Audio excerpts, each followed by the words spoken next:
4 points sont inscrits à l'ordre du jour de cette 8e édition de la revue annuelle des réformes politiques, programmes et projets communautaires au Bénin. 3 jours durant, les participants à cette revue annuelle de la Commission de l'Union économique et monétaire ouest-africaine UEMOA feront donc le point de l'état de mise en œuvre des réformes de l'UEMOA au plan national. Il s'agit en effet d'un exercice qui s'inscrit dans la dynamique d'accélération de l'harmonisation des législations nationales afin de faire de l'intégration sous-régionale une réalité tangible. C'est le lieu pour la Commission de l'UEMOA de saluer les efforts constants des autorités du Bénin pour le respect sans faille de ce noble engagement. Mesdames et messieurs, les enjeux sous-jacents de l'exercice de ce jour sont importants. Il s'agit notamment pour les deux parties d'échanger sur la base de la grille de pondération retenue de commun accord au cours de l'atelier régional tenu à Abidjan du 18 au 22 juillet 2022 afin de ressortir la performance réalisée par le Bénin dans la mise en œuvre des réformes politiques, programmes et projets communautaires. Les 7 précédentes éditions de la revue ont suscité un engouement et une forte adhésion des États membres. Elles ont en effet permis de dynamiser le dispositif national de suivi de la mise en œuvre des tests communautaires tant sur le plan de leur transposition que de leur application effective. Je voudrais une fois encore vous témoigner, et je sais que vous le savez bien, l'attachement du chef de l'État au suivi de la mise en œuvre des directives communautaires et à l'atteinte de tous les objectifs de l'Union pour le compte de notre pays.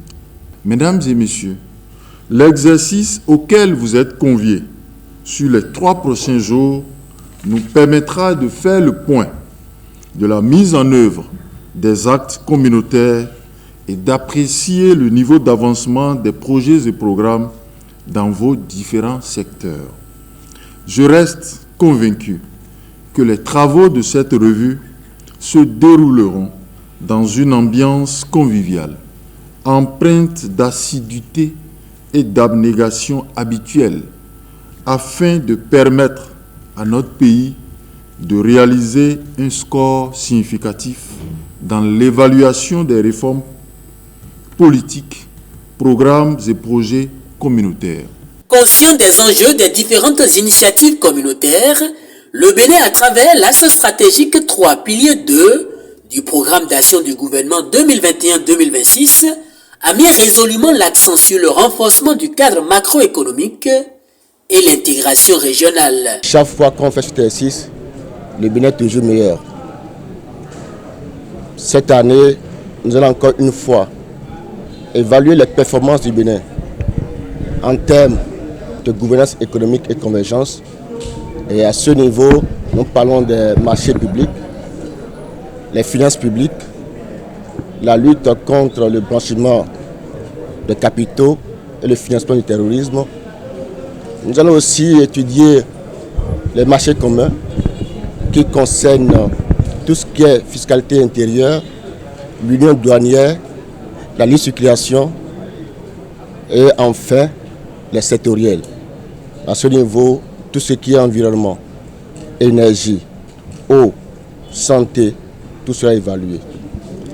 Je peux vous rassurer que le Bénin s'est bien préparé à cet exercice. Nous avons, sur instruction du ministre d'État, ministre de l'économie et des finances, fait une auto-évaluation il y a quelques mois et les conclusions sont très encourageantes.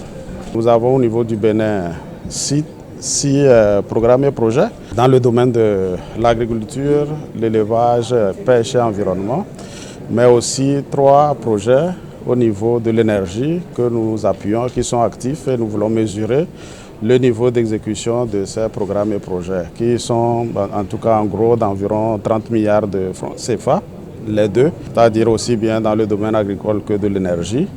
Et donc nous voulons nous assurer que ces projets et programmes sont bien exécutés au niveau du Bénin.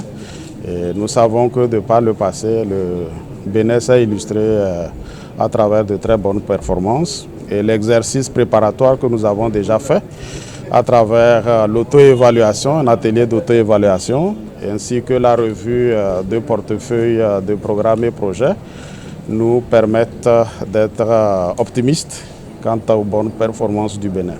Il est donc à espérer qu'au terme de cet exercice qui concerne l'ensemble des 8 États membres de l'UEMOA, le Bénin, qui s'est toujours bien illustré dans la sous-région, réitère sa position de meilleur élève.